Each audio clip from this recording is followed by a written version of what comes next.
So it's December 12th and Gilligan, or Mica, you call it Turtle Island, has come through another couple storms and is doing just fine. The greens that we added, I don't know whether I captured that on video, but we added quite a few of our turnip greens that we harvested. And so let's just see, I've been tucking them into the bedding as much as I can to keep them in contact with the existing microbes to help break them down a bit faster. Let's just see if we see any active. Oh, there's worms. There's worms in the greens. So they found them, understandably. There's probably still residual. Oh, yeah, there's worms. They're in the greens. So there's probably still residual. Oh, and this actually is a carrot, not a turnip. So it'll take a while to break down. The greens won't, but the root crops, the actual carrots or any small turnips that were in here will. So you can see the beautiful castings that we're getting in this outdoor kiddie sandbox / paddling pool worm farm, Zone 8B, Victoria, British Columbia. Beautiful castings. There's the remnants of my hemp or coconut hanging basket liners, and you can see all the little specks in them. I do believe that the worms find them little highways through these threads of fiber. I see cocoons in there and lots. You see, there's a worm right now caught up in the fibers of these hanging basket mats. You can tell by the size of these worms that there's a little tiny one there. Oh, not really tiny, but not huge.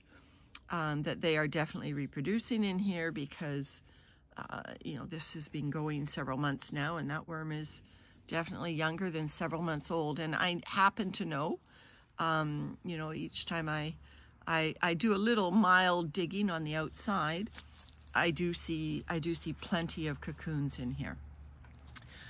This bin is a mixture of my red wigglers that I captured from usually the bottom leachate tray of my worm towers where they migrate. I put handfuls of them in here, but also wild worms, and those have developed into Canadian nightcrawlers, and I don't believe they should be in captivity, everything I've read about them. So when these worms go back out to the garden, just in a couple of months, well, it's December, so maybe by February we'll start putting this in there. The nightcrawlers will be returned to their outdoor home, and I don't see one right now, but if I do see one, you'll know it. They are big and they're growing in here, so they're not totally unhappy. This worm bin probably has about 10 to 14, maybe even 18 inches of depth to it. So it's not like a tiny bin for these night crawlers. It does have some substantial volume. So I was going to add more greens today, but I think I'm going to leave the greens. But what I am going to do is, there's more worms right there. They were huddled underneath something. The pumpkin was done on the other side of the bin, and this bin, other than the greens, hasn't had food for quite a while. I'm just reaching across here. You can see there's some dried cardboard that I added at one point. So I'm trying to dig a little bit of a hole here. Hello, little guy. I'm trying to just dig my way down. I can feel that this bedding is beautifully moist. I can, feel it, it's not muddy. It's falling off the fork easily. Look at that for castings. Wow.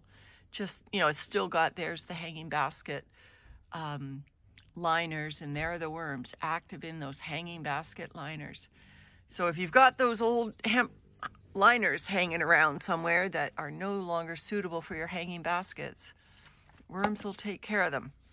Take a while, and my caution is that don't put them in a bin that you need to harvest anytime soon, or that you need to turn a lot, because it makes it difficult to run your hands through it. I'm using a fork. It makes it a lot easier.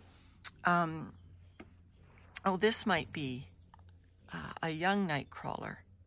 This might be a young Canadian nightcrawler.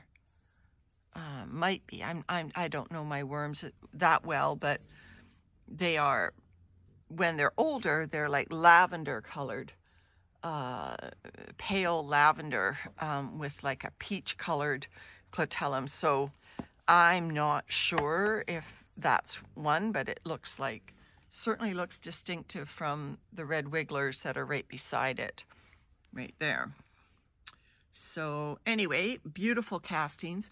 What I'm going to do is I made up a bundle of, thinking that we weren't going to do seed mats for my worm bins. I made up a bunch of hot compost type of bundles. They're not really rolls because it's in a fast food container. I should have taken the elastic off when I had 2 hands available. There's the elastic off. So this is just a fast food container, and I'll just show you on my lap. I don't know what's in this one.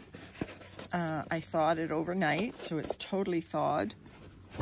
So that's not frost on the top of it. That is eggshell dust. Yeah, that looks like our leftovers from the rotten windfall apples that we had. We just mushed them up in the blender, and I smushed them into egg cartons, and kind of made a little bundle for the worms, and thinking that they would enjoy some apple products, and would heat up because it's that mixture of nitrogen and carbon, and they do heat up. But what I'm going to do is maybe take some of these, use my hand, it'll be easier. I'm going to take some of these greens and throw them on top of this.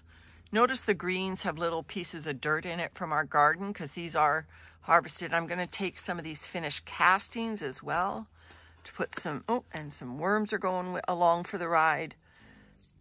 And so that's all going to get together, and I'll just loosely, I don't know, maybe I'll put castings and greens over on that side of the lid and hold it open that way. There you go. So the nice thing about this sandbox lid is that it has good clearance of the bedding, and so I don't mind building it up like this. In fact, I have to resist the temptation. I don't think I'm going to be successful at that, at continuing to add more material to this, because the worms just seem to be going through it so quickly and so well. I need to stop adding material so that this bin does finish in another 2 to 3 months, and you know, 4 months tops. So that's the feeding side, I guess I'll call it, of our turtle today. Will that balance there? It might. Let me just close up the cardboard. Sorry about that. I must have hit the off button when I went to close up the cardboard. So here is the cardboard. I don't see worms hanging out on the hemp mat today. Oops, that's a leaf that belongs in here, which is fine. It might not be as moist as it has been in the past. It is definitely damp, but the cardboard underneath it is is newish, so it's the cardboard underneath maybe that they are hanging out for, and it is not as damp. So you see I've kind of got a, well, it's not as obvious on the video, but one side of the bedding is much more built up than the other. But I just thought I'd take a sneak peek in on this side, which is the side that we gave an entire huge jack-o'-lantern to, unfrozen. There were a lot of flies, you know, but it's outdoors, so they just flew away. They were little flies. Anyway, so the pumpkin is largely gone. And just castings here. I have added, oh, I hear mushy. Is that worms or is that pumpkin? Not sure. I have been mixing the sprouts in that came from the pumpkin. And I did see, oh, and this is the stalk of the pumpkin. That's, oh, and it's certainly a lot smaller than it used to be. Yeah, still a few flies coming up from this. So I'll lay that stalk down horizontal to the lid so it doesn't stick up too much. Is that a nightcrawler? I'm trying to find the nightcrawlers for you. Nope, that's a sprout. They are paler. Canadian nightcrawler. So I've got some cardboard here. Lots of things going on in this worm bin. Lovely to see the evolution of it. And Mica gave us permission to do this with her sandbox through the winter months. We didn't use it as a sandbox, so we didn't have to do anything with sand to do this. We used it as a little paddling pool. So the conversion into a worm farm was minimal. We just drilled some holes in the lid and protect it from rain so that it doesn't get filled with water. It has no drainage holes in the bottom, so it will still be able to be used as a paddling pool if she wants it next year.